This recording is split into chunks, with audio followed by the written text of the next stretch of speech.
Good, happy Sunday evening, everyone. I'm Riley King, and welcome to Politics with Riley King. Let's begin. Sanders, Moulton both campaign at Nashua Pride Festival. Two Democrats running for president, Bernie Sanders and Seth Moulton, campaigned at the Nashua Pride Festival on Saturday. Sanders drew a crowd and took lots of pictures with supporters, while Moulton spoke one-on-one with voters. Sanders, who advocates for Medicare for all, used his platform and humor to warn photographers following him about a curb behind them. Both Sanders and Moulton spoke with voters at the Pride Festival about issues most important to the LGBTQ community.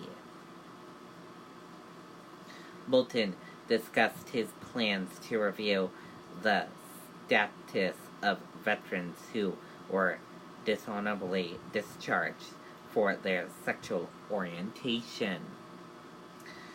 He said the Department of Defense has said veterans can petition to have their record changed.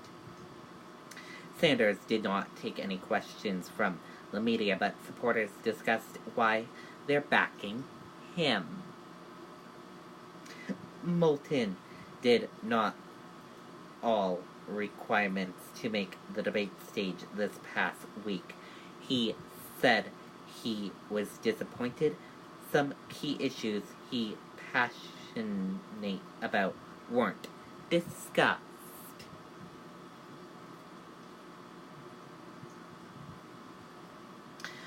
Booker defends support for charter schools in Newark, but says they're not part of his national plan. New Jersey Senator also clarifies his support for Medicare for all, keeping private insurance.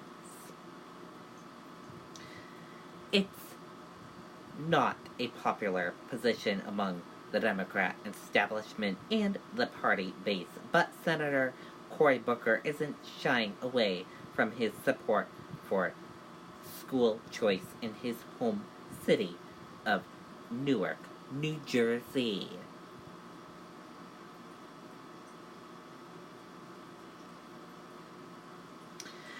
Governor vetoes state budget after delays from lawmakers. Budget bill not signed by legislators until late in the day. As promised, Governor Sununu vetoed the state budget Friday, but not until an unexplained delay from legislators. It was unclear Friday whether Democratic-controlled legislator would get the state budget to the governor's desk by the close of business.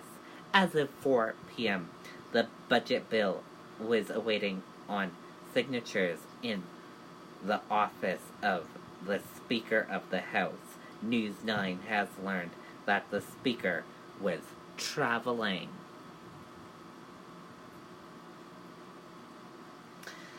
Ultimately, House Finance Chairwoman Mary Jane Wallner arrived to sign off on behalf of the Speaker. The Senate President signed as well, and then the budget was sent to the governors, who issued his veto at 5 p.m. With the veto, the deadlock over business taxes will result in state government operation under a continued resolution. Democrat leader criticized the move. Senator Majority Leader Dan Phelps, who could soon be launching a campaign to challenge Sununu for the corner office, called the veto Trumpian. In an interview that will be Sunday on Close Up, Sununu said the budget dispute isn't about politics, and he's hopeful a deal can be reached.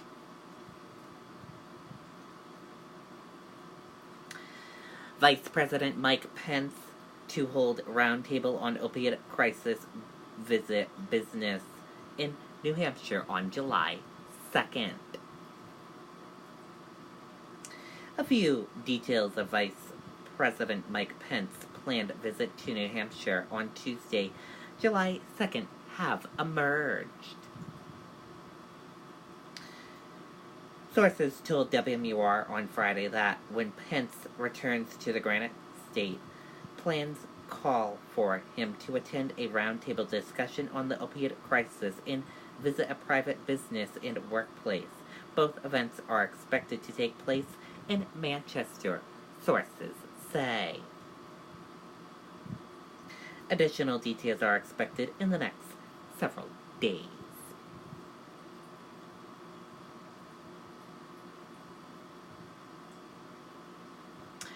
Booker, surprised by Biden's debate response on race, questions his ability to lead on key issues.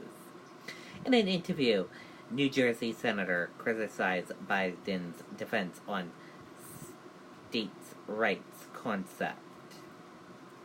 Senator Cory Booker on Friday questioned former Vice President Joe Biden's ability to lead on racial issues after the former president defended his opponent in the 1970s to federal mandate school busing during this week's presidential debate.